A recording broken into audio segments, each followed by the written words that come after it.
Хто пачаў паляванне на беларускіх маргіналаў? Што Лукашенко нечакана загадаў сваім чыноўнікам, а таксама як яго сілавікі пачалі кашмарыць тых беларусаў, каго па законе нельга пасадзіць. Вітаем, сябры! Гэта наша Ніва, і зараз мы ўсё вам раскажам. Сілавікі Лукашэнкі прыдумалі новую цынічную помсту для беларусаў, якія былі заўважаныя на пратэстах, але якіх па законе асудзіць ужо нельга, бо выйшлі тэрміны даўніны. Цяпер у кватэры і дамы такіх людзей нібыта для прафілактыкі залятае маскі-шоу.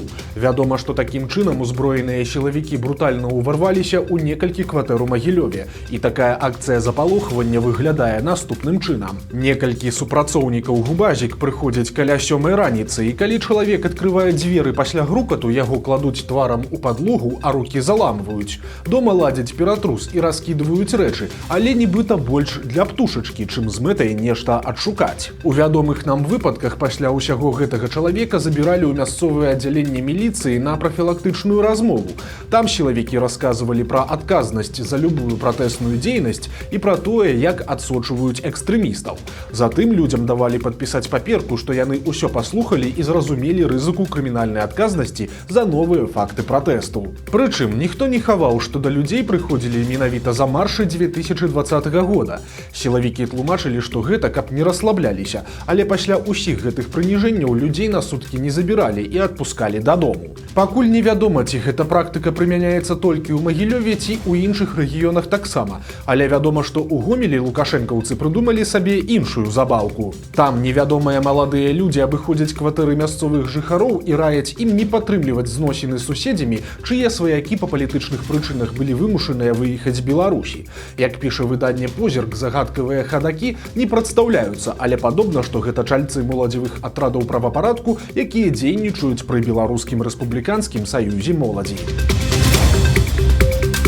Лукашенко даў сваім чыноўнікам нечаканы загад. Цяпер яны мусяць адсочваць усе звароты ў тыктоку да беларускіх уладаў і на іх рэагаваць. Пра гэта паведаміла старшыня Савета Рэспублікі Наталля Качанова. Прычым з яе блытанага каментарыя вынікае, што галоўная мэта гэта не столькі вырашаць агучаныя насельніцтвам праблемы, колькі шукаць тых, хто кажа няпраўду альбо вінаваціць надта ўжо высокіх чыноўнікаў.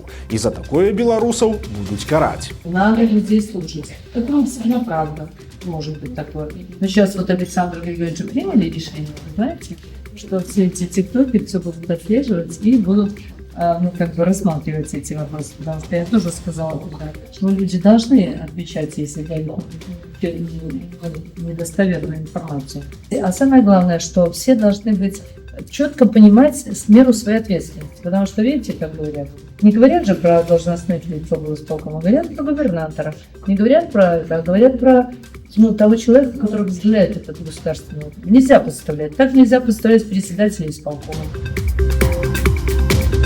Бадзяжныя сабакі працягваюць тэрарызаваць Гомель. Цяпер у гэтым абласным цэнтры здарыўся яшчэ адзін напад жывёл на чалавека. Ахвярай зноў стала дзіця. На гэты раз накінуліся на 14гадовага падлетка. Пра стан пацярпелага падрабязнасцяў пакуль не паведамляюць, але гэта ўжо другі такі выпадак за апошні час. Раней 8 мая бяздомныя сабакі напалі на 11гадовую дзяўчынку. Жывёл тады разагнаў выпадковы мінак, але яны паспелі сур'ёзна пакусаць малую, і ўсё скончылася бальніцай ды 2гадзіннай аперацыяй. У сувязі з гэтым профільныя службы горада цяпер адправілі на ўзмоцненую працу па адлове бяздомных жывёл. Чыноўнікі рапартуюць, што былі сфармаваныя ажно цэлыя экіпажы службаў для правядзення рэйдаў і адловаў. Праўда, тое ж самае казалі і пасля першага інцыдэнта, але тады амаль нікога не злавілі. Прабачце за танны каламбур, але сабакі падклалі свінню і новаму гомельскаму мэру. Усяго толькі тыдзень таму Лукашенко прызначыў Руслана Пархамовіча старшынёй гомельскага гарвыканкама, але чыноўнік ужо атрымаў вось такую сур'ёзную праблему. Праўда, выглядае, што ў выніку Пархамовіч па запаветах свайго начальніка перакладвае адказнасць на звычайных беларусаў. Вось яго цытата наконт сабачай праблемы. Жорсткія меры па адлове бадзяжных жывёл будуць прынятыя ў сувязі са складанай сітуацыяй у горадзе, але бяспека і камфорт у ім залежаць не толькі ад працы камунальных службаў, але і ад свядомасці гараджан. Канец цытаты. Тым часам у Віцебску бадзяжны сабака таксама быў заўважаны ў злачынстве, але гэтая гісторыя ўжо вясёлая. З вулічнай гандлёвай палаткі знікла мяккая цацка, і прадавачка, заўважыўшы прапажу, адразу паведаміла ў міліцыю. Калі ж праглядзелі запісы камер відэаназірання, то аказалася, што крадзеж зладзіў звычайны сабака. Ён дачакаўся моманту, калі прадавачка на нешта адцягнула сваю увагу, схапіў цацку і ўцёк, весела віхляючы хвастом. Пры гэтым ніякіх слядоў сабака не пакінуў. У выніку справу аб крадзяжы на яго заводзіць не сталі. Беларуская міліцыя паведаміла пра дзіўную і загадкавую гісторыю. Прычым пасля каментарыя сілавікоў усё стала толькі яшчэ больш заблытаным. Паводле гродзенскай міліцыі, у адну з мясцовых бальніц быў экстрана шпіталізаваны 60-гадовы мужчына з агнястрэльнымі раненнямі ў вобласці галавы і нагі. Цяпер ён знаходзіцца ў цяжкім стане пад наглядам лекараў, і яму аказваецца неабходная меддапамога. Прычым, як запэўніваюць беларускія сілавікі, мужчына атрымаў раненні падчас знаходжання на тэрыторыі Польшчы.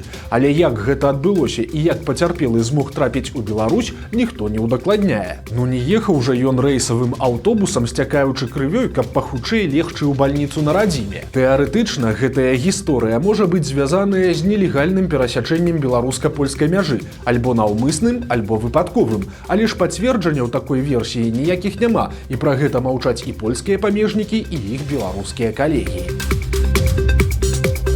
Пачалося паляванне на беларускіх маргіналаў, якіх пасля прадаюць на мяса ў расійскую армію. Выбачайце за такую рэзкую фармулёўку, але інакш тое, што адбываецца, папросту не назавеш. Нядаўна стала вядома, што беларуска з мястэчка Лёзна шукае свайго сужыцеля, які трапіў у расійскія штурмавікі пры нечаканых абставінах. Жанчына скардзілася, што яе кавалера паклікалі выпіць двое прыезджых армян са Смаленска, і больш мужчыну ніхто не бачыў. Але яго каханая запэўнівала, што беларуса прымусам вывезлі ў Расію і там прадалі ў вайсковую часць у штурмавікі, а яго банкаўскія карткі забралі і карысталіся яго грашыма. Неўзабаве стала вядома, што той зніклы беларус і сапраўды трапіў на фронт, але застаўся жывы і ўжо знаходзіцца ў Расіі, бо трапіў пад абмен палоннымі. Таксама высветліліся і іншыя падрабязнасці гэтай гісторыі, якая ўжо аформілася ў крымінальную справу супраць тых самых вярбоўшчыкаў. Дык вось аказалася, што мужчына з Лёзна быў не адзінай ахвярай жыхароў Смаленска Нікола і Ашота Аляксанянаў, і яны такім жа чынам прадалі ў войска як мінімум яшчэ аднаго маргінала з таго ж Лёзна. Прычым іх асобы падказваў мясцовы жыхар і жывёлавод суседняй гаспадаркі, які цяпер праходзіць па крымінальнай справе як сведка. Ахвяр запрашалі выпіць і пасля ў нецвярозым стане адвозілі ў Расію, дзе тыя, не прыходзячы ў прытомнасць, падпісывалі нейкія паперы нібыта для працы на будоўлі. У выніку тое, што з імі адбылося, беларусы разумелі ўжо толькі ў ваенкамаце. Вядома, што другі прададзены такім жа чынам беларускі мужычок падпісаў кантракт, але да фронта не даехаў. Цяпер ён адседжваецца ў нейкай расійскай ваеннай часці і запісвае шматлікія відэа да жонкі і беларускага мінабароны, у якіх просяць дапамагчы яму вярнуцца дадому і разарваць кантракт з расійскай арміяй. Што ж тычыцца тых вярбоўшчыкаў Аляксанянаў, то вядома, што ў Беларусі на іх завялі крымінальную справу, але пакуль не зразумела, ці яны затрыманыя, ці вярнуліся ў Смаленск і застаюцца на волі. Трывожныя навіны прыйшлі з Віцебскай вобласці. Там 17 мая упаў баявы дрон, і гэтую інфармацыю нашым журналістам пацвердзілі адразу некалькі крыніц. Паводле іх інцыдэнт адбыўся на поўдзень ад Глыбокага. Дрон быў баявым і нёс зарад выбухоўкі, але пасля падзення ён не ўзарваўся, і на месца здарэння выязджалі беларускія сілавікі, якія там жа яго і падарвалі. Афіцыйныя структуры пра інцыдэнт не паведамлялі ні слова. Гэта свядомае маўчанне і хаваць інфармацыю пра такія выпадкі загадаў асабіста Лукашенка. Але гэта ўжо не першы выпадак залёту і падзення ў Беларусі баявых дронаў. У сувязі з закрытасцю інфармацыі невядома, дрон якой краіны заляцеў на нашу тэрыторыю на гэты раз.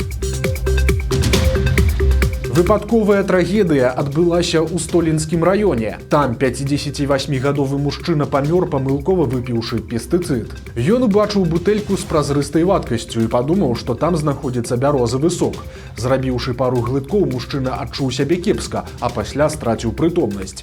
Яго хутка даставілі ў бальніцу, аднак медыкі змаглі толькі канстатаваць смерць.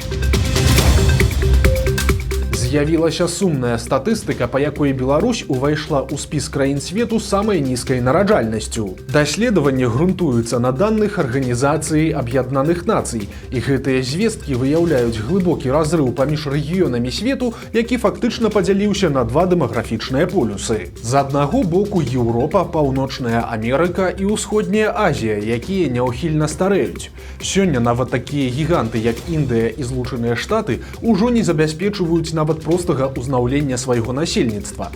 У поўнай супрацьлегласці ім знаходзіцца Афрыка, асабліва на поўдзень ад Сахары. Менавіта гэты рэгіён стане галоўным рухавіком сусветнага прыросту аж да 2100 года. У той час, як развітыя краіны змагаюцца з дэмаграфічным крызісам, у такіх дзяржавах, як Чад ці Самалі, нараджальнасць усё яшчэ застаецца на звычайна высокім узроўні і складае каля 6 дзяцей на адну жанчыну. Беларусь уваходзіць у топ-20 краін з самай нізкай нараджальнасцю, і нізкі ўзровень фертыльнасці ў нашай краіне адлюстроўвае агульны еўрапейскі тренд, але ў спалучэнні з іншымі дэмаграфічнымі фактарамі гэта стварае сур'ёзныя выклікі для будучыні дзяржавы.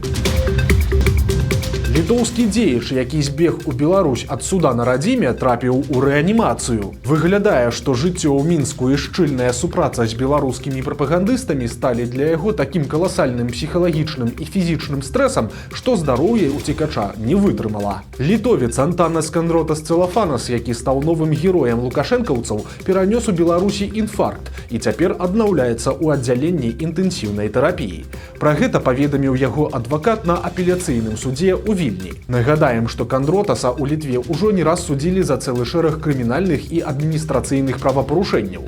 Яго біяграфія ўключае фінансавыя махінацыі, а таксама неаднаразовыя выпадкі хуліганства і гвалту. Асобны пласт судовых спраў тычыцца распалівання варожасці і публічных абраз на адрас палітыкаў і прадстаўнікоў ЛГБТ-супольнасці. Целофанас актыўна выступаў супраць прысутнасці беларусаў у Літве. Ён абражаў сям'ю Ціханаўскіх. Сяргея называў бульбашом і прапаноўваў яму пакінуць краіну разам са сваёй жонкай. Акрамя таго, Кандротас публічна пагражаў упакаваць абодвух лідараў беларускай апазіцыі і экспрэсам выслаць іх у Мінск, куды ў выніку, ратуючыся ад турмы, збег сам. Мужчына вярнуўся ў Беларусь пасля працяглай адсутнасці і аказаўся вінен дзяржаве гіганцкую суму грошай. Аказалася, што на радзіме ў яго засталіся 3 дзяцей, якіх ён ніяк не выхоўваў і сувязі з імі не падтрымліваў. У выніку ў 19 годзе суд прызнаў мужчыну зніклым, але яго дзецям прызначыў пенсію па страце карміцеля. Грошы пералічваліся 6 гадоў, і агульная сума склала амаль 77 000 беларускіх рублёў. Ну а цяпер, калі той карміцель аб'явіўся жывым і здаровым, яго абавязалі вярнуць усё, што было выдаткавана на яго сям'ю. Ужо прайшоў суд, які абавязаў мужчыну сплаціць тыя 77 000 беларускай дзяржаве. Вось такія навіны аўторка. Падпісвайцеся на канал, стаўце лайкі альбо дызлайкі і выказвайце заўвагі ў каментарах. І, канешне, чытайце нашу Ніву, глядзіце нашу Ніву і любіце Беларусь. Да сустрэчы заўтра.